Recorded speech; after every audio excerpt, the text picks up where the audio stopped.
पश्चिम बंगाल की मुख्यमंत्री ममता बनर्जी हैं जो एसआईआर को लेकर बीजेपी पार्टी और चुनाव आयोग पर लगातार हैं जो सवाल खड़े किए हैं।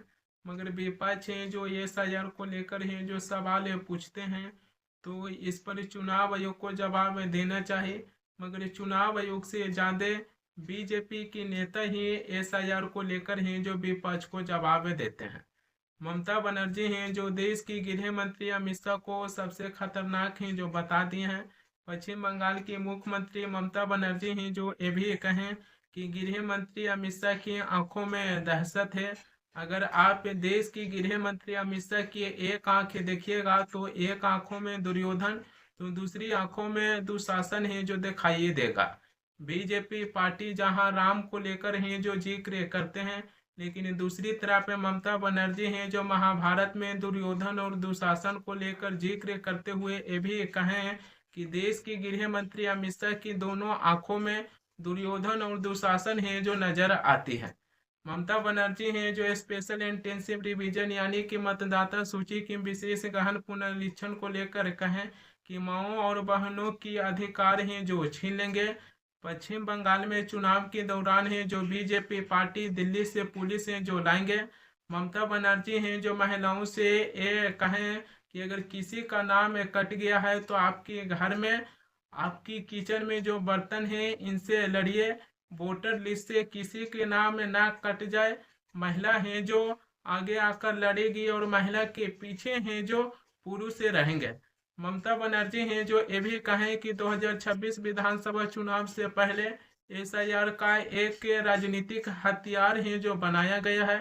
देश की गृह मंत्री अमित शाह हैं जो वोट की इतनी ज्यादा भूखे हैं कि चुनाव से बस 2 महीना पहले मतदाता सूची की विशेष गहन पुनरीक्षण है जो करवा रहे हैं।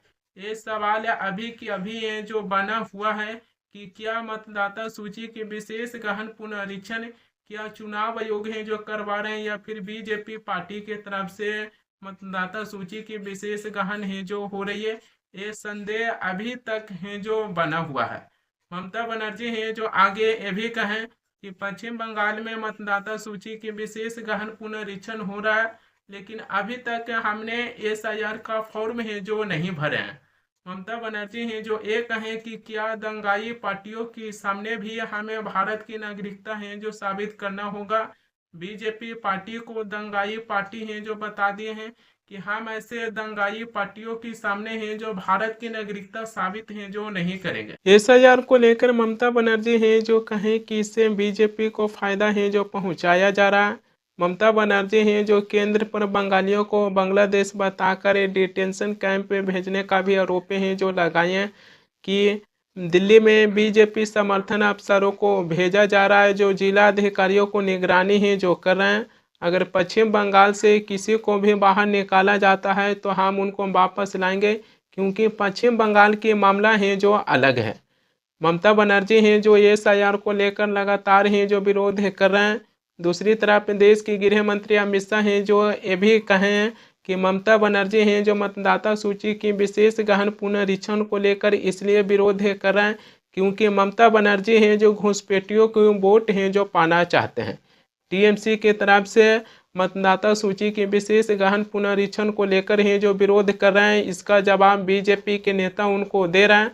मगर बीजेपी के सांसद अनुराग ठाकुर हैं जो सदन में ये भी दावा किए हैं कि संसद के अंदर टीएमसी की सांसद हैं जो ई सिगरेट पी रहे हैं। इसकी शिकायत बीजेपी के सांसद अनुराग ठाकुर हैं जो लोकसभा के स्पीकर ओम बिरला से किए हैं। सर, मैं व्यवस्था को लेकर आपसे सवाल पूछना चाहता हूं। देश भर में ई एक मिनट, माननीय सदस्य मुझसे सवाल नहीं पूछ सकते। नहीं सर, आपसे आग्रह करने वाला, आग्रह कर सकते हो, आपसे आग्रह कर सर भी ढंग से बिल्कुल सर, हाथ जोड़ के आपसे पूछ सर सदन की जानकारी के लिए है सर। देश भर में ई सिगरेट बैन हो चुकी है, क्या सदन में आपने अलाउ कर दी है? नहीं, कोई माननीय सदस्य को कोई भी सर टीएमसी के सांसद पी रहे हैं सर टीएमसी के सांसद सर कई दिनों से लगातार बैठ के पी रहे हैं सर। कोई भी माननीय टीएमसी के सांसद एक पी रहे हैं मिनट व्यवस्था सर। दे सर रहा चेक हूं। कर, नहीं सर आप चेक करवाइए सर। एक मिनट व्यवस्था दे रहा सर हूं। सदन में अगर सिगरेट पीना अलाउ कर दिया है। एक मिनट प्लीज। मैं सभी माननीय सदस्यों से पुनः आग्रह करता हूं, हमें संसदीय परंपराओं और संसदीय नियमों का अनुपालन करना चाहिए। कोई भी माननीय सदस्य कभी भी ऐसा कोई विषय मेरे पास आएगा तो निश्चित रूप से इस पर मैं निश्चित रूप से कार्रवाई करेंगे। टीएमसी हैं जो एसआईआर को लेकर खूब सवाल हैं जो करते हैं, बीजेपी से लेकर चुनाव आयोग से भी सवाल हैं जो पूछते हैं, मगर क्या टीएमसी के सांसद संसद के अंदर हैं जो ई सिगरेट पीते हैं? जो बीजेपी के सांसद अनुराग ठाकुर हैं जो इसके लिए हैं जो सवाल उठाए हैं। क्या लोकतंत्र के मंदिर में भी टीएमसी के सांसद हैं जो ई सिगरेट पीते हैं और उसके बाद लोकसभा के स्पीकर ओम बिरला को पता नहीं चलता है? जो बीजेपी के सांसद अनुराग ठाकुर हैं जो इसकी शिकायतें करते हैं। संसद में जनता के मुद्दा है जो उठाया जाता है, मगर यहाँ पर टीएमसी के सांसद हैं जो ई सिगरेट पीते हुए दिखाई दिए हैं। ये बीजेपी के सांसद अनुराग ठाकुर हैं जो कह रहे हैं। संसद में कभी वंदे मातरम पर चर्चा होती है तो कभी चुनाव सुधार पर चर्चा होता है, तो टीएमसी के सांसद हैं जो ई सिगरेट पीकर संसद की समय है जो नष्ट कर देते हैं, मगर जो असली मुद्दा है उस पर सदन में चर्चा है जो नहीं होती है। टीएमसी और ममता बनर्जी को भी स्पष्ट करना चाहिए कि जितना एसआईआर को लेकर सवाल करते हैं उतना ही उनको ये भी बताना चाहिए कि क्या टीएमसी के सांसद संसद के अंदर हैं जो ई सिगरेट पीते हैं। मतदाता सूची की विशेष गहन पुनरीक्षण हो रही है, मगर इसमें सबसे ज़्यादा घुसपैठियों को लेकर है जो जिक्र हो रही है। दूसरे देश के नागरिक भारत में है जो प्रवेश कर जाते हैं, उसके बाद मतदाता सूची में उनके नाम भी जुट जाता है, लेकिन किसी को पता है जो नहीं चलती है। केंद्र सरकार का कहना है कि अब मतदाता सूची की विशेष गहन पुनरीक्षण हो रही है और इसमें घुसपैठियों के नाम है जो मतदाता सूची से हटाया जाएगा। दूसरे देश के नागरिक अगर भारत में आकर शरण है जो ले लिए हैं तो उनका नाम भले ही वोटर लिस्ट से हैं जो हटा सकते हैं, लेकिन इसका मतलब ये नहीं होना चाहिए कि उनको वापस है जो देश से भेज सकते हैं।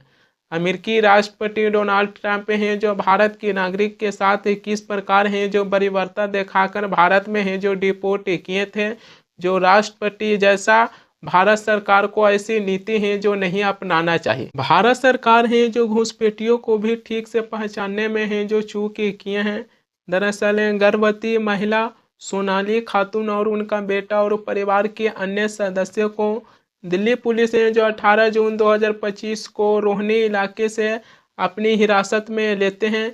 दिल्ली पुलिस को शक था कि सोनाली खातून है जो बांग्लादेश के नागरिक थे और इसी के आधार पर दिल्ली पुलिस ने जो 27 जून 2025 को सीमा पार सोनाली खातून को बांग्लादेश से जो भेज दिया गया।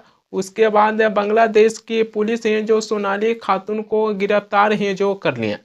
सोनाली खातून के पिता हैं जो ये भी कहें कि परिवार हैं जो लगभग 20 सालों से पश्चिम बंगाल और दिल्ली में रह रहे हैं और वह भारतीय नागरिक हैं। सोनाली खातून के पिता हैं जो कोलकाता हाई कोर्ट में भी एक याचिका है जो दाखिल करवाए थे। कोलकाता हाई कोर्ट है जो भारत सरकार यानी कि केंद्र सरकार को आदेश दिए थे कि सोनाली खातून और उनके बेटों को वापस है जो भारत लाने के लिए आदेश दिए थे। तब केंद्र सरकार है जो कोलकाता हाई कोर्ट की बात है जो नहीं सुने और उसके बाद सुप्रीम कोर्ट है जो चल गए। सुप्रीम कोर्ट है जो 1 दिसंबर को केंद्र सरकार से सवाल पूछे कि क्या सोनाली खातून और उनके 8 साल के बेटा को मानवीय आधार पर भारत है जो लाया जा सकता है। जिसके बाद देश की सर्वोच्च न्यायालय यानी कि सुप्रीम कोर्ट है जो 3 दिसंबर को सोनाली खातून और उनके 8 साल के बेटा को वापस भारत लाने के लिए है जो आदेश दे दिए।